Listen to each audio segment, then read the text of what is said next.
the best haunted house movie from the 80s, period. Welcome back for another episode of MC Loving Movies. I'm your host with the most, MC. Let's talk some movies, shall we? So for tonight's episode, I have another certified cult classic coming straight out of my personal collection.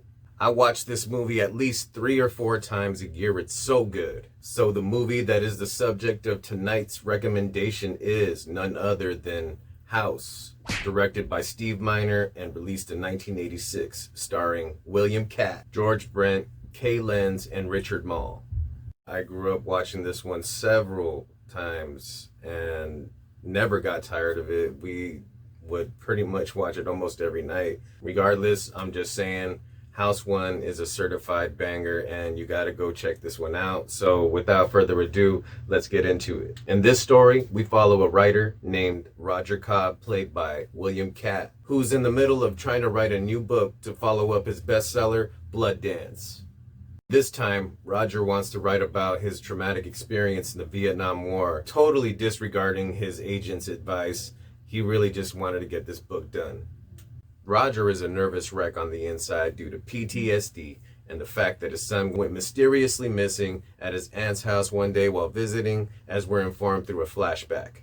To make matters worse, Roger is also dealing with a fresh divorce and the recent death of the same aunt that owned the house that his son had gone missing in, motivating Roger to take the house off the market and use it for some much needed solitude and attempt to write this book that's been haunting him since he returned from the war, hoping to achieve some type of closure from what he experienced and especially the loss of his son.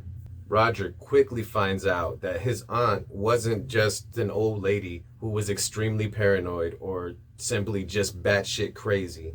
She had even warned Roger and his wife that the house was directly responsible for their son going missing, but they simply shrugged it off as her being batshit crazy. The clock strikes 12 and the craziness ensues, causing Roger to question everything. Is his wife really trying to kill him? Did he really do what he had to do? Or did he simply murder somebody that he really cares about? Are there demons lurking throughout the house? This film has a lot of fun with that premise and is an excellent dark comedy that's beautifully balanced, delivers genuine scares, tension, and nicely timed humor. That makes this movie real easy to get invested in. George Brent, who you probably recognize from Cheers, provides the comic relief, playing the nosy neighbor who tries a little too hard and does a great job of making you feel that. This movie is loaded with badass special effects and a score that really drives the story, matching the tone of each scene perfectly. I just remember the music in this movie always freaked me out when I was a kid. An interesting fact about Fred Dekker, the director of Night of the Creeps, actually came up with the concept of House during a brainstorming session with some fellow writers from college, where Fred Dekker and company tried to come up with a Twilight Zone story of their own, motivated after watching the Twilight Zone movie that had just came out recently during that time. Crazy thing is, Fred Dekker was so busy with other projects that his friend and co-writer Ethan Wiley would often ask him, when are you going to finish this story? Eventually, Ethan Wiley ended up writing a script based off of the concept that Fred Dekker had came up with for House, and added a little bit of dark humor, which is one of my favorite aspects of this movie. Another fun fact, Kane Hodder was the stunt coordinator for this movie. We all know him as Jason Voorhees. He's tried to tell me a better 80s haunted house movie than House, and you would probably have a hard time. This movie is creepy, funny, dark, and cheesy whenever it wants to be. That's by design. It's not one of those films that's unintentionally funny. Most importantly, this is a really fun horror movie that gets better every time you watch it. I recommend you watch this film if you're in the mood for a dark comedy set in the haunted house, 80s style. Listen to me when I say that you have to do what you can to watch this film, own it, put it on your shelf.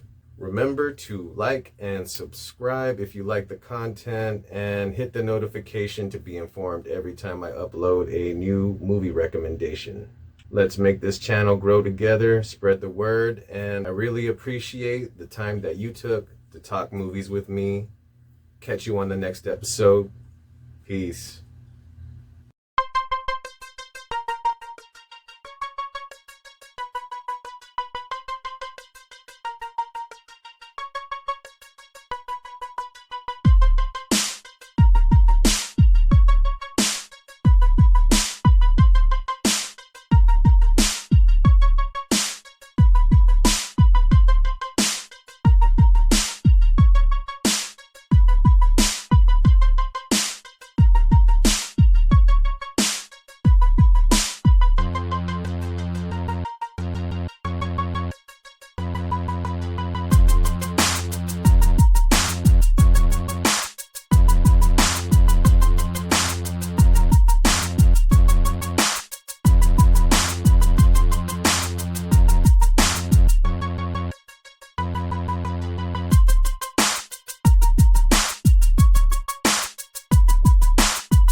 So I use the bathroom. I don't